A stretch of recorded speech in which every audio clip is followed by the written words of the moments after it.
Sir, ಈಗ ಮೊದಲನೇದಾಗಿ metro rate ಅಲ್ಲಿ 5% ಮಾಡ್ತಾ ಇರೋದು ಜಾಗ್ ದುಬಾರ ಅಲ್ಲ 9ರಿಂದ ಜಾರಿಗೆ ಮಾಡ್ತಾರೆ. ದುಬಾರ ಅಲ್ಲ. ಬೆಂಗಳೂರು ಮಹಾನಗರದಲ್ಲಿ ಈಗಾಗಲೇ ಟ್ರಾಫಿಕ್ ಪರಿಸ್ಥಿತಿ ಏನಾಗಿದೆ ತಮ್ಗೆಲ್ಲೂ ಕೂಡ ಗೊತ್ತೇ ಇದೆ. ದಿನೇ ದಿನೇ ಇವತ್ತು ಬೆಂಗಳೂರು ಮಹಾನಗರದಲ್ಲಿ ವಾಹನದ ದಟ್ಟಣೆಯಿಂದಾಗಿ ಸಂಚಾರ ಮಾಡ್ತಕ್ಕಂಥದ್ದು ಅಸಾಧ್ಯ ಅನ್ನೋ ರೀತಿಯಲ್ಲಿ ಆಗಿದೆ. ಇದ್ರ ಮಧ್ಯೆ ಮಾಸ್ ಟ್ರಾನ್ಸ್ಪೋರ್ಟ್ ಸಿಸ್ಟಮ್ ಅಂದ್ರೆ ಮೆಟ್ರೋ ಅಂತಕ್ಕಂಥದ್ರಲ್ಲೂ ಕೂಡ ಈ ರೀತಿ ದರ ಏರಿಕೆನ ಜಾಸ್ತಿ ಮಾಡಿಕೊಂಡು ಈ ರೀತಿ ಹೊರಟ್ರೆ ಮಹಾನಗರ ಜನತೆಗೂ ಕೂಡ ಇದು ಹೊರೆ ಆಗ್ತದೆ. ಅಷ್ಟೇ ಅಲ್ಲ,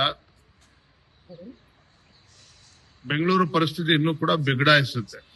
ಯಾಕಂದ್ರೆ ಬೆಂಗಳೂರು ಮಹಾನಗರ ಅಂತ ಹೇಳಿದ್ರೆ ಕೇವಲ ಭಾರತದಲ್ಲಿ ಅಷ್ಟೇ ಅಲ್ಲ, ಇಡೀ ಜಗತ್ತಿನಲ್ಲಿ ಇವತ್ತು ಚರ್ಚೆ ಆಗುವಂಥದ್ದು. ಆದ್ರೆ ರಾಜ್ಯ ಸರ್ಕಾರ ಈ ರೀತಿ ಅವೈಜ್ಞಾನಿಕವಾಗಿ ಈ ರೀತಿ ರೆಕಮೆಂಡ್ ಮಾಡ್ತಕ್ಕಂಥದ್ದು, ದರ ಜಾಸ್ತಿ ಮಾಡೋದಕ್ಕೆ ಮಾಡುವಂಥದ್ದು, ಗಾಯದ ಮೇಲೆ ಬರೆ ಎಳೆಯುವಂತ ಕೆಲಸ ರಾಜ್ಯ ಸರ್ಕಾರ ಮಾಡ್ತಾ ಇರುವಂತದ್ದು ಖಂಡಿತ ಸರಿಯಲ್ಲ. ನಾವು ಇದನ್ನು ವಿರೋಧಿಸ್ತೇವೆ.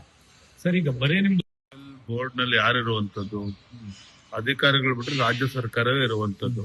ರಾಜ್ಯ ಸರ್ಕಾರದ ಹೊಣೆಗಾರಿಕೆನೂ ಕೂಡ ಜಾಸ್ತಿ ಇದೆ. ಹಾಗಾಗಿ ರಾಜ್ಯ ಸರ್ಕಾರ ಬರೀ ಮೆಟ್ರೋ ವಿಚಾರದಲ್ಲಿ ಅಷ್ಟೇ ಅಲ್ಲ, ಯಾವ ರೀತಿ ಎಕ್ಸೈಸ್ ಡ್ಯೂಟಿ ಇರ್ಬೋದು, ಬೇರೆ ವಿಚಾರದಲ್ಲೂ ಕೂಡ ಸ್ಟಾಂಪ್ ಡ್ಯೂಟಿ ಜಾಸ್ತಿ ಮಾಡಿರುವಂತದ್ದು, ಎಲ್ಲಾ ವಿಚಾರದಲ್ಲೂ ಕೂಡ ಕಳೆದ 2.5 ವರ್ಷದಲ್ಲಿ ರಾಜ್ಯದ ಜನರಿಗೆ ಬರೆ ಎಳೆಯುವಂತ ಕೆಲಸವನ್ನೇ ಮಾಡ್ಕೊಂಡು ಬರ್ತಾ ಇದ್ದಾರೆ. ಮೆಟ್ರೋ ವಿಚಾರದಲ್ಲೂ ಕೂಡ ಇದೇ ರೀತಿ ಮುಂದುವರಿಸಿದ್ದಾರೆ. ಸರ್, ದೆಹಲಿ ಬಂದಿದ್ದೀರಾ? ನಿತಿನ್ ನಬೀನ್ ಅವ್ರನ್ನ ಭೇಟಿ ಮಾಡಿದಿರಿ, ಏನ್ ವಿಚಾರಗಳು ಚರ್ಚೆ ಆಯ್ತು? ಮಾನ್ಯ ರಾಷ್ಟ್ರೀಯ ಅಧ್ಯಕ್ಷರಾಗಿರುವಂತಹ ನಿತಿನ್ ನಬೀನ್ ಜಿ ಅವ್ರನ್ನ ಇಂದು ಭೇಟಿ ಮಾಡಿದ್ದೇನೆ. ರಾಜ್ಯದ ಸಂಘಟನೆ ವಿಚಾರದಲ್ಲೂ ಕೂಡ ಸವಿಸ್ತಾರವಾಗಿ ಎಲ್ಲವನ್ನೂ ಕೂಡ ಚರ್ಚೆ ಮಾಡಿದ್ದೇನೆ.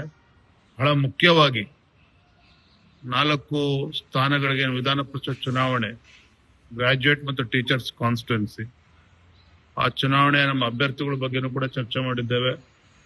ಮತ್ತೆ ಮುಂದೆ ಬರ್ತಕ್ಕಂಥ ಉಪಚುನಾವಣೆಗಳು, ಬಾಗಲಕೋಟೆ ಮತ್ತು ದಾವಣಗೆರೆ ದಕ್ಷಿಣ 2 ಕ್ಷೇತ್ರ ಉಪಚುನಾವಣೆ, ಅದೇ ರೀತಿ ಜಿಬಿಐ ಚುನಾವಣೆ, ಇವೆಲ್ಲದರ ಬಗ್ಗೆ ಸಮಗ್ರ ಎಲ್ಲವನ್ನೂ ಕೂಡ ಚರ್ಚೆ ಮಾಡಿದ್ದೇನೆ.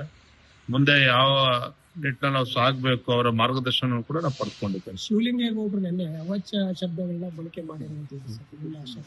ನೋಡಿ, ಶಿವಲಿಂಗೇಗೌಡರು ಒಬ್ಬ ಹಿರಿಯ ಶಾಸಕರಿದ್ದಾರೆ. ಇವತ್ತು ಅವ್ರು ಯಾವ ಪಕ್ಷದಲ್ಲಿದ್ದಾರೆ ಅದ್ರ ಬಗ್ಗೆ ಚರ್ಚೆ ಮಾಡೋದಕ್ಕೆ ಹೋಗೋದಿಲ್ಲ. ಆದ್ರೆ ಒಬ್ಬ ಹಿರಿಯ ಶಾಸಕರಾಗಿ ನಾವು ವಿರೋಧ ಪಕ್ಷದವರು ಟೀಕೆ ಮಾಡುವಂತದ್ದು, ಸದನದಲ್ಲಿ ಬಾವಿಗಳಿದಾಗ ನಾವು ಹೋರಾಟ ಮಾಡ್ತಕ್ಕಂಥದ್ದು ಸಹಜ. ಆದ್ರೆ ಅವರು ಈ ರೀತಿ ನಮ್ಮ ಶಾಸಕರ ಬಗ್ಗೆ, ಅವರ ಕುಟುಂಬದ ಸದಸ್ಯರ ಬಗ್ಗೆ, ಅವರ ಧರ್ಮಪತ್ನಿ ಬಗ್ಗೆ ಮಾತನಾಡ್ತಕ್ಕಂಥದ್ದು ನಾ ಇದನ್ನು ಖಂಡನೆ ಮಾಡ್ತೇನೆ. ಇವತ್ತು ಹಿರಿಯ ಶಾಸಕರೇನಿದ್ದಾರೆ, ನಮ್ಮಂತವ್ರಿಗೆ ಅಥವಾ ಮೊದಲ ಬಾರಿ ಶಾಸಕರು ಗೆದ್ದಂತವ್ರಿಗೆ ಅವರು ಮಾದರಿ ಆಗಿರ್ಬೇಕಾಗ್ತದೆ. ಅಂತ ಹಿರಿಯ ಶಾಸಕರು ಇವತ್ತು ಅಡ್ಡದಾರಿಲಿ ಹೋದ್ರೆ ಈ ರೀತಿ ಹೇಳಿಕೆಗಳನ್ನ ಕೊಡೋದ್ರ ಮುಖೇನ ನಮ್ಮ ಶಾಸಕರು ಕೂಡ ಅಗೌರವ ಮಾಡುವಂತ ಕೆಲಸ ಮಾಡಿದ್ದಾರೆ. ಮತ್ತೆ ಆ ಸದನದ ಪಾವಿತ್ರ್ಯತೆಯನ್ನು ಕೂಡ ಹಾಳು ಮಾಡುವಂತ ಕೆಲಸ ಮಾಡಿದ್ದಾರೆ. ನಾನು ಬೆಳಗ್ಗೆ ಶರಣು ಸಲ್ಗಾರ್ ಅವ್ರಿಗೂ ಕೂಡ ದೂರವಾಣಿ ಮುಖೇನ ಚರ್ಚೆ ಮಾಡಿದ್ದೇನೆ. ಇದು ಖಂಡಿತ ಸರಿಯಲ್ಲ. ಇನ್ನು ಮುಂದೆ ಆದ್ರೂ ಕೂಡ ಶಿವಲಿಂಗೇಗೌಡರು ಅವರ ನಡವಳಿಕೆನ ತಿದ್ಕೊಳ್ಬೇಕಾಗ್ತದೆ. Thank you.